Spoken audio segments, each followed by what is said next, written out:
Shri গুরুজয় spiritual জ্ঞান চ্যানেলে আপনাদের আবারও স্বাগত জানাই। দানের ফল সদ্যসদ্যই পাওয়া যায়। বাংলার দেশবন্ধু চিত্তরঞ্জন দাশের কথা আমরা সকলেই জানি। তিনি কিভাবে মানুষের সেবা করতেন এবং তার প্রত্যক্ষ ফলও পেতেন। এক গরিব ব্রাহ্মণের মেয়ে, বিয়ে হচ্ছে না, উনি 1000 টাকার একটি চেক লিখে দিলেন। সেই সময় 1000 টাকা মানে অনেক টাকা। তার কর্মচারী ভাবলেন উনি 100 লিখতে গিয়ে হয়তো ভুল করে 1000 লিখেছেন। উনি চেকটা ফেরত এনে আবার ওনাকে দেখালেন। উনি বললেন, না না, কোনো ভুল হয়নি, একদম ঠিক লিখেছি, তুমি দিয়ে দাও। এবং তারপরেই উনি লক্ষাধিক টাকার একটি কেস জিতেছিলেন। তখন সেই কর্মচারীকে উনি বলেছিলেন, দেখো দানের ফল কেমন সদ্যসদ্যই পাওয়া যায়। সেই রকম একটি ঘটনা আমরা আলোচনা করছি যে সাধু সেবায় বা উপযুক্ত পাত্রে দান করলে তার কি মহিমা। এই যে মানুষ মঠ আশ্রমে দান করে, সেই অর্থ দিয়ে মঠ আশ্রম কী করে? ফুর্তি বা উচ্ছৃঙ্খলা করে না, সেগুলো বিভিন্নভাবে সেবামূলক কাজে তারা লাগায়। যেমন রামকৃষ্ণ মঠ বিভিন্ন মানুষের সেবা কাজে লাগায়। প্রাকৃতিক বিপর্যয়ে ভারত সেবাশ্রম, রামকৃষ্ণ মঠ, শ্রীগুরু সংঘ এরা সবার আগে পৌঁছে যায়। পৌঁছে গিয়ে তাদের দরকারি খাবার, ওষুধপত্র ইত্যাদি দান করে। এছাড়াও সারা বছর ধরে বাচ্চাদের বৃত্তি দান, তাদের পড়াশোনার বই, খাতা, পেন, পেন্সিলের খরচ, এমনকি গরিব মেয়েদের বিয়ের খরচ, অসুস্থ বৃদ্ধ মানুষের চিকিৎসার খরচ, ভাতা ইত্যাদি কিন্তু এইসব মঠ মিশন এরা করে থাকে।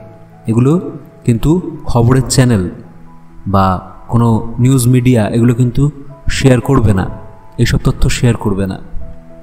যাই হোক, মূল কথায় আসি। বলা হয় দানে গ্রহীতার সন্তোষই বড় কথা, দাতার সন্তোষ নয়। অর্থাৎ ধরুন আমি একজনকে কিছু দান করছি, তার সেটা প্রয়োজন নেই। কথার কথা, একটি গরিব মানুষ, তাকে আমি একটি মোটর বাইক দান করলাম, তার কাছে সেই গাড়িতে তেল ভরারই খরচা নেই, সেই বাইক নিয়ে কি করবে? সুতরাং এটা কিন্তু যিনি গ্রহণ করছেন তার সন্তোষ বিধান হলো না, বরং ওনাকে দুটো খেতে দিলে উনি খুশি হতেন। সুতরাং আমরা যখন দান করছি, সেই দান যিনি গ্রহণ করছেন তিনি খুশি হচ্ছেন তো, তার প্রয়োজন মিটছে তো, এটা বড় কথা। আচার্য শঙ্কর মাত্র 5 বাড়িতে ভিক্ষা করতেন, 5 দরজায় ভিক্ষার জন্য দাঁড়াতেন। একদিন পর 4টে বাড়িতে গিয়ে ভিক্ষা পেলেন না। পরের দরজায় উপস্থিত হয়ে দেখলেন এক জননী বিপন্ন মুখে দাঁড়িয়ে রয়েছেন, তার 2 চোখ বেয়ে অশ্রু পড়ছে। শঙ্কর বললেন, মা তুমি চোখের জল ফেলছো কেন? মাটি বলছেন, বাবা ঘরে কিচ্ছুটি নেই যে আপনাকে দিয়ে সেবা করতে পারি। সকাল হতেই স্বামীও বেরিয়েছেন কিছু উপায়ের খোঁজে। ধরা গলায় সেই জননী কাঁদছেন আর বলছেন। শঙ্করের করুণার উদ্বেগ হলো। ভাবলেন, আহা কত ভক্তিপরায়ণ মা। উনি বাড়ির অঙ্গনে চোখ ফেরাতেই একটি গাছের নিচে ছড়িয়ে থাকা কিছু হর্তকি দেখলেন। তখন স্নিগ্ধ কণ্ঠে শঙ্কর বলছেন, কিছুই নেই বলছো কেন মা? দেখো কত হরিতকি রয়েছে, ওর একটা তুলে এনে আমায় দাও। জননীর কাছ থেকে সেই ভিক্ষা গ্রহণ করতে করতে শঙ্কর বললেন, হরিতকি দানম রাজ্য তুল্যম, রাজ্য দান তুল্যম, হরিতকি দানম রাজ্য দান তুল্যম। হরিতকি দানকে একটা রাজ্যদানের সমতুল্য মনে করে আমি গ্রহণ করলাম। ভিক্ষা নিয়ে আচার্য ফিরে এলেন বটে, কিন্তু ওদের দরিদ্র দশার কথা ভেবে শঙ্করের মন ভারী হয়ে গেল। তিনি মহালক্ষ্মীকে আহ্বান করলেন। তৎক্ষণাৎ আবির্ভূত হয়ে মহালক্ষ্মী আহ্বানের কারণ জিজ্ঞাসা করলেন। শঙ্কর বললেন, মা ওদের এমন দৈন্যদশা কেন? মা বললেন, প্রারব্ধ হেতু দারিদ্র। ওই রমণী পূর্বজন্মে স্বামী, শ্বশুর ও শাশুড়ির সামনে অন্নের থালা ঠকাস করে রেখে নানা গঞ্জনা করত। এই জন্মে ওর যেটুকু আহার জুটছে তা জুটছে ওর স্বামীর জন্য। স্বামীটি বড় ভালো এবং ধর্মপ্রাণ। শঙ্কর বলছেন, কিন্তু এই জন্মে জননীটিও তো ধর্মভাবে রয়েছে। আমি চাই ওদের অভাব দরিদ্র দূর হোক মা। শুনে মহালক্ষ্মী বলেন, শঙ্কর, তা সম্ভব কেবল তোমার পুণ্যাংশের বিনিময়ে, এখন ভেবে দেখো। তখন শঙ্কর বলছেন, কেন মা, ওই জননিত্য পুণ্যের কিছু কমতি দেখি না। সে আমায় গোটা একটা হরিতকি দান করেছে এবং আমি সেই দানকে রাজ্য দানের সমান গ্রহণ করেছি, বললেন আচার্য শঙ্কর। কিন্তু মহালক্ষ্মী তা মেনে নিলেন না। কর্মফল সকলকে ভুগতেই হয়। শেষে শঙ্কর নিজ পুণ্যাংশেরই বিনিময়ে ওদের দারিদ্র্য দূর করতে সম্মত হয়ে গেলেন। সাধকের জীবন পরহিততরে। সাধকের সাধনা কি? সাধনা হলো সত্যের অনুসন্ধান। সমস্ত প্রকারের সাধনায় চিত্তশুদ্ধির নিমিত্ত। সাধনা দ্বারা চিত্তশুদ্ধি হলে আত্মাই আত্মাকে অনুভব করে, আর তাই হলো আত্মসাক্ষাৎকার। এই জন্যই আত্মতত্ত্ববিদগণ ব্যক্তির প্রকৃতি অনুসারে তাকে সাধনার নির্দেশে করে থাকেন। সাধনায় প্রথমত প্রয়োজন শ্রদ্ধা, দ্বিতীয়ত ধৈর্য এবং তৃতীয়ত অনুরাগ বা ব্যাকুলতা। যার সদ্গুরুর প্রতি অটুট শ্রদ্ধা এবং সাধনার প্রতি নিষ্ঠা আছে, তার অতি শীঘ্রই সিদ্ধি লাভ হয়।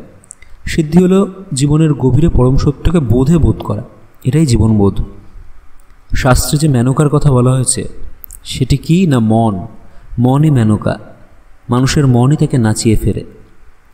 নিষ্প্রিয় হয়ে নিরাসক্ত হয়ে ওই নাচ শুধু যদি দেখে যাওয়া যায় তবে আর বিপত্তি ঘটে না। এই মন সম্বন্ধে বলতে গিয়ে একদিন পরমানন্দ স্বামী বলছেন, মনই মেনকা। মন নাচছে। বিশ্বামিত্র তা দেখতে দেখতে উঠে পড়লেন এবং নিজেও ওর সাথে নাচতে লাগলেন। বশিষ্ঠের সামনেও মেনকা নাচল। নাচ দেখে বশিষ্ঠ বললেন, বাহ মেনকা, অতি চমৎকার তোমার নৃত্য। তিনি নিজে কিন্তু নাচলেন না। শরীররূপ ঘরের সামনে মনরূপ মেনকা নৃত্য করে, আর আমরা ওর সাথে সাথে নাচি। জ্ঞানী সদা তদাত্ম থাকেন, তিনি নিজের মধ্যেই আনন্দে থাকেন। তার মধ্যেও মেনকা আছে। আনন্দের সঙ্গে তিনি ওর নৃত্য দেখেন। আমার মধ্যেও আছে। ধরো বাসের জন্য রোদে দাঁড়িয়ে অপেক্ষা করছি, মন বলছে অনেক তো শিষ্য, বললেই গাড়ি হতে পারে। বলি চালাবে কে? মন বলছে একজন ড্রাইভার রেখে দেবো। বলি ঠিক আছে, গাড়ি রাখবো কোথায়? মন বলছে কেন, বনগ্রামে, ওখানে একটা গ্যারেজ করে নাও। বাহ, কি সুন্দর প্ল্যান, এনজয় করলাম, কিন্তু ফাঁসলাম না। মন তখন উদাস হয়ে ভাবল, এ লোকটা বেকার। অন্য একদিন সম্প্রদায় বিশেষের উল্লেখ করে শ্রীমৎ স্বামী বলছেন, ওদের এত কৃচ্ছতা যে হাস্যকর বোধ হবে। লিঙ্গে বলয়, আংটি পরে আবার কেউ কেউ পুরুষাঙ্গকে দীর্ঘ করতে করতে বেল্টের মতো করে ফেলে, বলে ব্রহ্মচর্য করছি। এত কাণ্ড না করে ওটাকে অপারেট করে কাটিয়ে ফেললেই হয়। তবে কাটালেও কি কাম যাবে? মন যাবে কোথায়? বিল্বমঙ্গল চোখে কাঁটা ফুটিয়ে অন্ধ হলো বটে, কিন্তু মনেও কি কাঁটা ফুটোতে পারল? এই ছিল শ্রীমৎ স্বামীজির আলোচনা। অর্থাৎ মনকে সঠিক দিকে ঘুরিয়ে দেওয়ায় বিশেষ প্রয়োজন সময় থাকতে। কাম, ক্রোধ, লোভ, মোহ থাকবেই, ঠাকুর বললেন মনকে ঘুরিয়ে দিতে। সেরকম মনকে সবসময় সঠিক দিকে ঘুরিয়ে দিতে হবে। বশিষ্ঠ দেখছেন মন বিভিন্ন রকম চিন্তা করবেই, এটা মনের প্রকৃতি। কিন্তু তা বলে মনের প্রকৃতিকে নিজের ওপর হাবি হলে দিলে চলবে না। মনকে দেখতে হবে, মন কী করছে, দেখে সেটাকে এনজয় করতে হবে, করে এড়িয়ে চলতে হবে। আজকের আলোচনা আমরা এখানে শেষ করছি। সবাই ভালো থাকবেন, সুস্থ থাকবেন। ওম শ্রী গুরু জয়, শ্রী গুরু জয়, শ্রী গুরু জয়।